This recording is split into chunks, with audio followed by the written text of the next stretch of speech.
We can divide anesthesia into two categories, roughly. General anesthesia, which means we put you in a state where you're completely unconscious, insensate, you don't feel a thing during the operation. And then regional anesthesia, where we apply a block to just a specific area of the body so that only that part of the body is insensate. And in principle, the patient can be awake. So we look at the state of the patient. In other words, his or her physical condition, and what are the needs, for the surgery. And I think that allows us to decide the type of anesthesia, that we need. If the patient is fairly healthy, then the type of anesthesia we can do in one case might be very, very straightforward. As the patient gets sicker, even though the surgery itself may be quite simple, we may need to do a lot more monitoring to track the heart more carefully or follow breathing more carefully, in which case we would have an entirely different plan. So it starts with assessment of the patient and what he or she needs for the surgery. Before the day of the surgery, the patient will want to be well rested, stay well hydrated, and not eat anything, I guess, after about midnight or so. For sure. So those would be things to prepare. Interestingly enough, it hasn't changed that much since 1846. We administer drugs that make you unconscious. Now, there's a sequence in which we administer them. We first administer a drug that will make you unconscious pretty rapidly, which is typically now propofol. And then we pick a series of drugs to maintain you in that state of unconsciousness. It might be propofol, it might then be a drug like sevoflurane or isoflurane or desflurane. They're ethers. We still use ethers. In addition, we'll give you medications for pain. We'll give you medications to help prevent nausea and vomiting. And then one thing in particular that we do to facilitate the surgery is we'll administer medications which relax the muscles so that it makes it easier for the surgeon, to operate. And then the other medications that we may give reflect the needs of the patient during the surgery. So, for example, if the blood pressure is going down, we may give medications to raise it. If it's going too high, we may give medications, to lower it. The brain is this system, it has different components that are interacting, and that anesthetic drugs are acting on that system to sort of disrupt processing in the brain in very specific ways. You can think of it maybe in musical terms where, if you imagine, a musical scale or a keyboard, you have all these notes, say all 88 notes normally, right? You can communicate across all frequencies. And with the anesthetics, what we're finding is that most of those frequencies are in essence shut down, and you just have a few notes that you can play. Ba, ba, you don't hear those notes, the person's not unconscious. And then interestingly, the notes vary as a function of the drugs you're given. When the brain is normally working, you see oscillations. What the drugs do, as Patrick was saying, they disrupt brain function, the ability of parts of the brain to communicate with each other. They do that by going in and amplifying these oscillations and make them very systematic, very, very structured. And as long as you keep the drug there, they're going to continue to do that.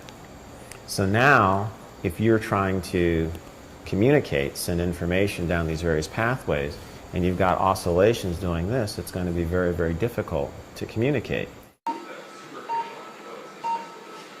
Are anesthesia and sleep similar or the same thing? And the answer to that's no.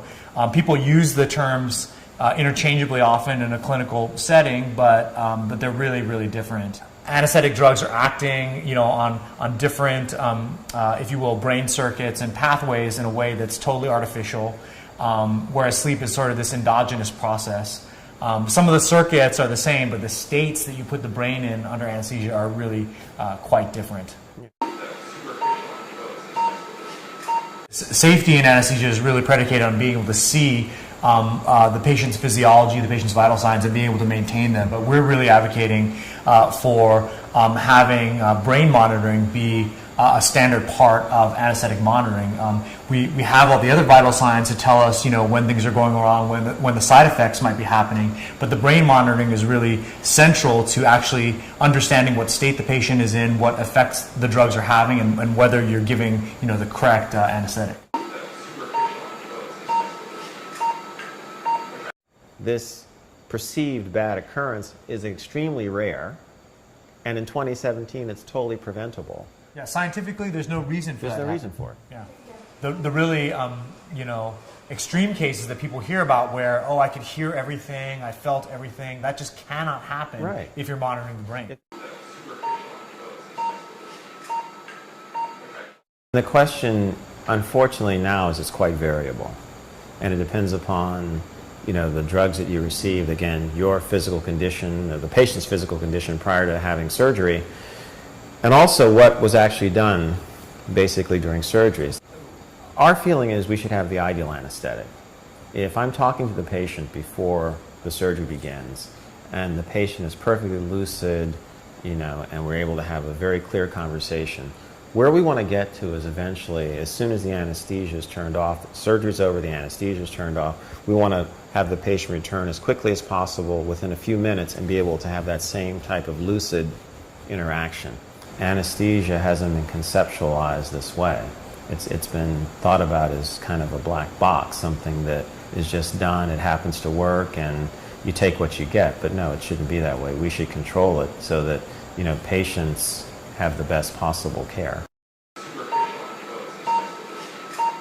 I'm excited about the possibility of our work changing the practice of anesthesiology monitoring, thinking in a more judicious fashion about combinations of drugs, waking people up. We can definitely do the monitoring. We can definitely do the multimodal anesthesia. And then asking the next question, which is, what should anesthesia be? How should you build it from first principles? Patients will only benefit from that. I like to think of anesthesia as the order zero problem. Turn the brain off, turn the brain back on. When you're trying to treat someone with a psychiatric disorder, let's say they're depressed, you want to turn it on and help them become happy, right? Or imagine someone who's having difficulty sleeping. You want to turn it off in a way such that they are in a restful state which allows them to recover. But if you view these other problems as on the anesthesia continuum, then somewhere on that continuum perhaps we can find answers to these other problems as well. And I think that's one of the major insights that comes out of our research, which I would argue was not obvious before we began doing what we're doing.